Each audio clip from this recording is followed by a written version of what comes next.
Okay, so this last poem I did not write as well, but I first heard this poem when it was my freshman year here at Upward Bound, and it was during reading when Jill and James Bauman, who doesn't work for UB anymore, they were our reading teachers, and for the last day, which was the day we were supposed to go to Valley Fair, but we didn't, sadly. We read this poem, and it means a lot to me because of this poem. I am who I am right now because of this poem, and I would like to dedicate this performance to Jill and James. And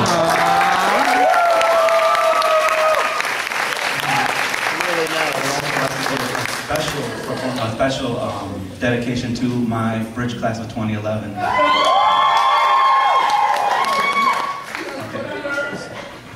So this poem is called The Awakening, and it's kind of long, but I really like it. It's by Anonymous. A time comes in your life when you finally get it, when in the midst of all your fears and insanity, you stop dead in your tracks, and somewhere the voice inside your head cries out, enough! Enough fighting and crying and blaming and struggling to hold on. Then, like a child quieting down after a tantrum, you blink back your tears and you begin to look at the world through new eyes. This is your awakening. You realize it's time to stop hoping and wanting for something to change or for happiness and safety and security to magically appear over the next horizon. You realize that in the real world there aren't always fairy tale endings, and that any guarantee of happily ever after must begin with you. And in the process, a sense of serenity is born of acceptance. You awaken to the fact that you are not perfect and that not everyone will always love, appreciate, or approve of who or what you are. And that's okay. They're entitled to their own views and opinions. You learn the importance of loving and championing yourself, and in the process, a sense of newfound confidence is born of self-approval.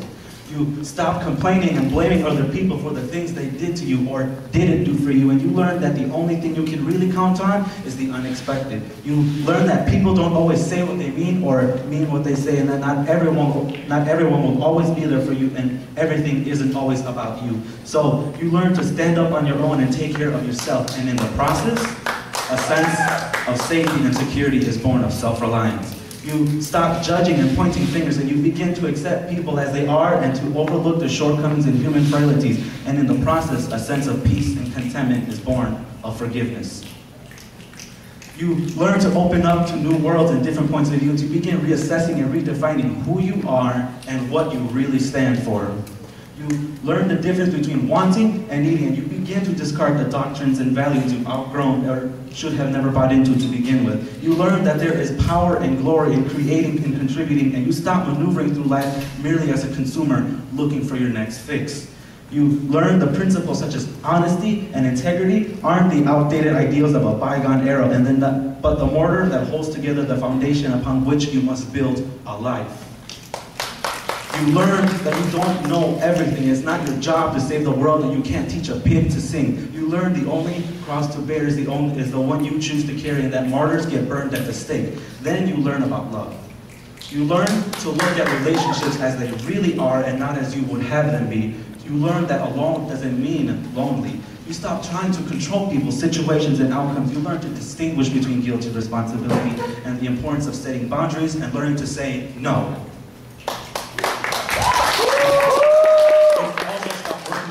Putting your feelings aside, smoothing things over, and ignoring your needs. You learn that your body really is your temple, and you begin to take care of it and treat it with respect. You begin to eat a balanced diet, drinking more water, and taking more time to exercise. You learn that being tired fuels doubt, fear, and uncertainty, and you take more time to rest. And just as food fuels the body, laughter fuels our soul. So you take more time to laugh and to play. You learn that anything worth achieving is worth working for, and that wishing for something to happen is different than working toward making it happen. More importantly, you learn that in order to achieve success, you need direction, discipline, and perseverance. You learn that no one can do it all alone, and that it's okay to risk asking for help. You learn that the only thing you must truly fear is fear itself, and you learn to step right in and through your fears, because you know that whatever happens, you can handle it. You can give into fear. And to give into fear is to give away the right to live life on your own terms. You learn to fight for your life and not to squander it living under a cloud of impending doom. You learn that life isn't always fair. You don't always get what you think you deserve, and that sometimes bad things happen to unsuspecting good people, and you learn not to always take it personally. You learn that nobody's punishing you, and that everything isn't always somebody's fault. It's just life happening. You learn to admit when you are wrong and to build bridges instead of walls. You learn that negative feelings such as anger, envy, and resentment must be understood and redirected, or they will suffocate the life out of you and poison the universe that surrounds you. You learn to be thankful and to take comfort in the many of the simple things we take for granted, things that millions of people upon the earth can only dream about. A full refrigerator, clean running water, a soft warm bed, and a long, hot shower. You begin to take responsibility for yourself, by yourself, and you make yourself a promise to never betray yourself and never, ever settle for your heart's desire, less than your heart's desire. You make it a point to keep smiling, to keep trusting, and to stay open to every wonderful possibility. You hang a wind chime on your window just to listen to the wind. And finally, with courage in your heart, you take a stand, you take a deep breath, and you begin to design the life you want to live as best you can.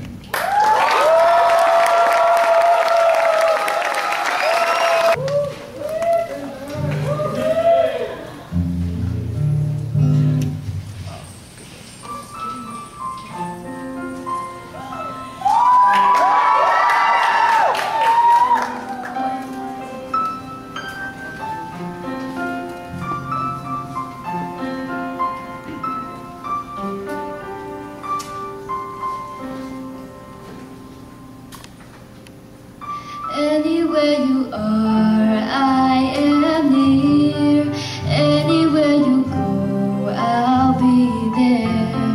Anytime you whisper my name, you see how every single promise I keep. 'Cause what kind of guy would I be if I was to leave when you need me most? What are words if you really don't mean them when you say them? What are words if they're only for good times, then they go? When it's love, yeah, you say them out loud. Those words, they never go away. They live on, even when we're gone. And I know an angel was sent just for me, and I know I'm meant to be there forever.